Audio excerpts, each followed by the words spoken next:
Hi there and welcome back to the channel. In a previous episode, we brought you action from the Horseshoe Casino, Indianapolis, where we caught the fever and our pocket fives crushed pocket queens. Ooh. Ooh, 6. Yay! That's what I did. In this week's episode, we're going to bring it on home to Pittsburgh, where we play one of the daily tournaments at the Rivers Casino on the shores of the Allegheny on a glorious Friday afternoon. Poker based or is it? Mm-hmm. That's awesome. 300. 300. Reflections of a river rat. Nice. I'll check it out. So enough of this chit chat. I'm going to snap my fingers and we're going to get straight into the action.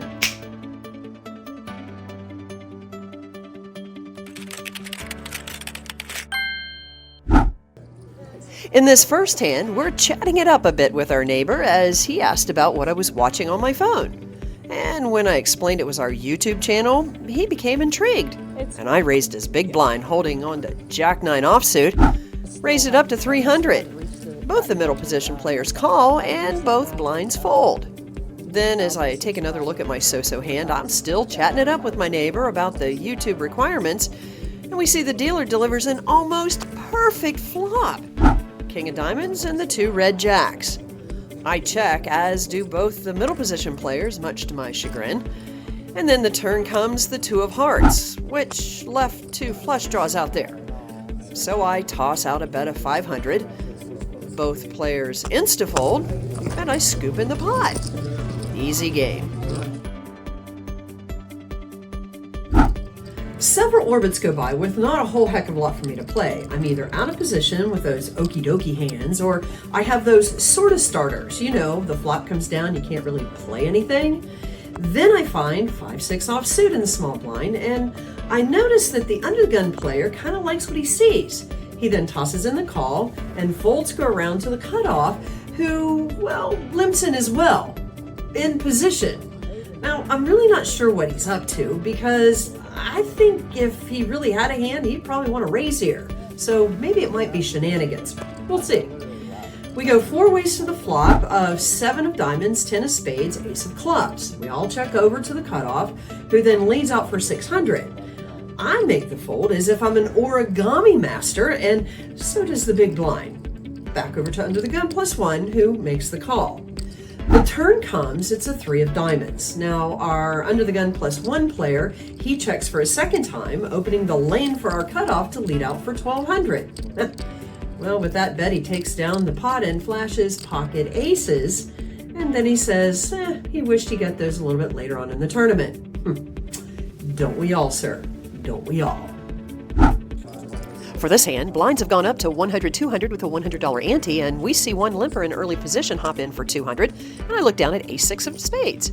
Now this hand plays fairly decent post-flop, so I'm thinking about a raise when I catch the button already grabbing his calling chips, and so I think better of this and decide to limp in just to see what he's going to do.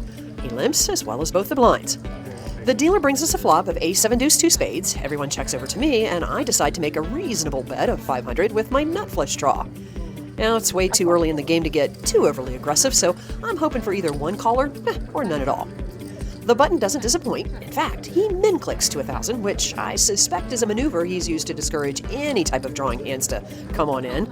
So he makes me figure he's got some sort of weak ace that he's trying to protect. Folds go around back to me. I make the call because I got that funny flushable feeling. We interrupt our regularly scheduled hand analysis to bring you some exciting math about poker. According to our friends at PokerStrategy.com, the best way to determine whether a flush or straight draw has the hand strength to win is to use a mathematical strategy called the rule of 4 and 2. This strategy is realized by counting the number of outs needed to make a hand on either the flop or turn, then use one of these 2 equations to calculate the odds. So, if you have 2 suited cards in your hand and the flop delivers 2 more cards of that same suit, there are 9 cards remaining in the deck called outs for you to make the best hand. Now assume both the turn and the river are yet to come, the calculation would look like this. For the rule of 4, 9 outs times 4, because we expect 2 more cards to come, equals 36, or a 36% chance of making the flush. If there's only 1 more card remaining to be delivered to the middle, for example the river, then you use the multiplier 2 times the number of outs you need. Again, assume this is for the flush draw on the river. Rule of 2 equals 9 times 2 because we only get one more card, or 18, which is 18% chance of making the flush. So the next time you have a decision to make with your drawing hand, be sure to consider the rule of 4 and 2. It just might help you find the nuts. We now return you to your regularly scheduled hand analysis already in progress. The turn is my money card, and I make a sneaky cheeky check, as does our wise old button villain.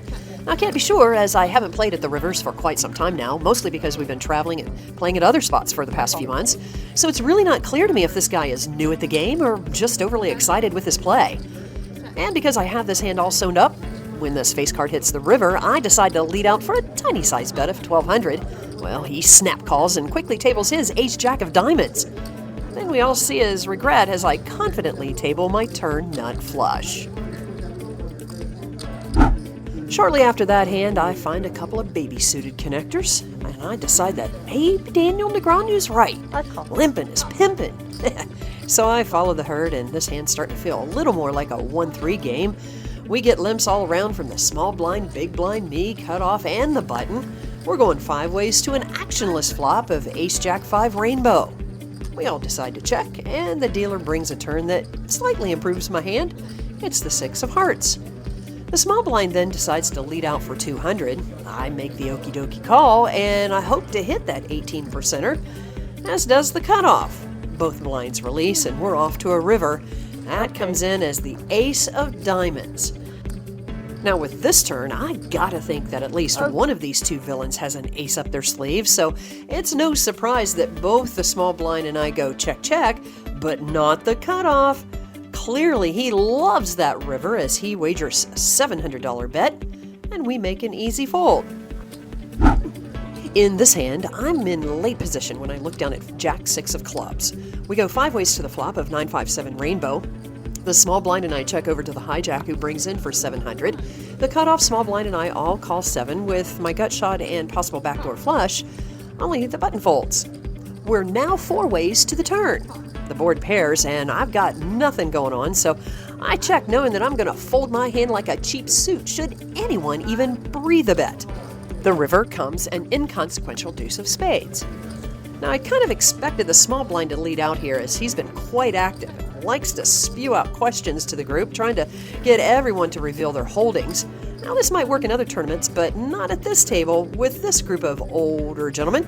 Suffice to say, this group of aging baby boomers and Gen Xers have long since sailed that ship off into the night. So imagine my surprise as he checks his option over to me. And as I already said, I'm not about to put another chip into the middle, knowing full well that I'd be mucking these cards as soon as possible. The hijack next to act must have something underneath, as he leads out for 500, and the cutoff snap calls as we hear the announcer make the payouts. Looks like this tournament is going to have just under 3 G's up top, and we're going to pay out 12 spots. How do we get some of that money? Anyway, when the cards are tabled, myths are busted about older gentlemen playing in these daily tournaments, as we see both players were playing in the middle of their ranges, but each held 2 pair. Our hijack had 8-7 of diamonds, and our cutoff slightly better with 9-10 of spades, and he rakes in a tiny little pot. And as we're winding down to our first break, several of the short stacks are looking to either get their chips in the middle for a re-entry or maybe surrender their chips for a fresh stack of 10K.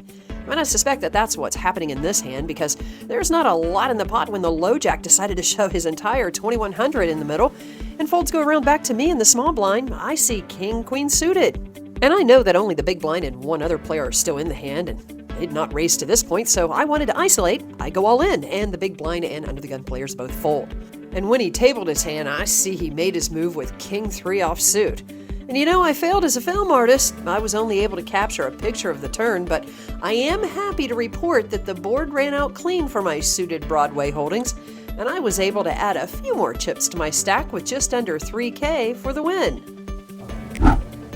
Oh, my tank of momentum is starting to run a bit low on this daily tournament, and I've got the big blind looking down at a crappy 10-7 offsuit. Folds go all round to the button he calls, small blind fold, so we're heads up to the flop, which turned out to be pretty doggone amazing for my hand. It's 8-9-3, 2 hearts, and I flopped an open-ended straight draw plus a backdoor flush possibility. So I lead out for 1,000, hoping to get it in there and double up. Now, our table captain, he wasted a little time in calling, which really isn't much of a surprise, as I think he's got me covered and then some. The turn, she's a blank, so we go check, but the river, ooh, is so sweet. It's the sexy jack of diamonds. Ha! I banked my straight. So come on now, let's see if we can get our villain to put some money into this pot. I can shove my stack and get that much-needed double up. On the count of 3, I need you to smash that like and subscribe button for some run good here. Ready? 1, 2, 3. Ha! It worked. Or did it? Our villain leads out for 2K, hoping for that shove that I'm about to do.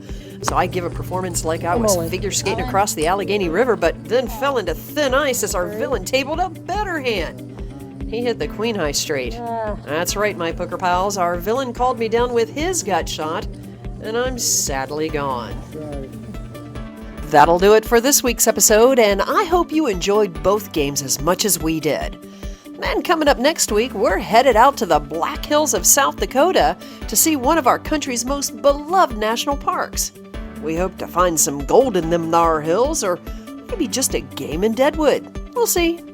So come on back and see us next Wednesday, 9 a.m. Eastern, 8 a.m. Central, and since you've made it this far, please give us a like and subscribe to our channel. It lets us know you want even more poker shenanigans.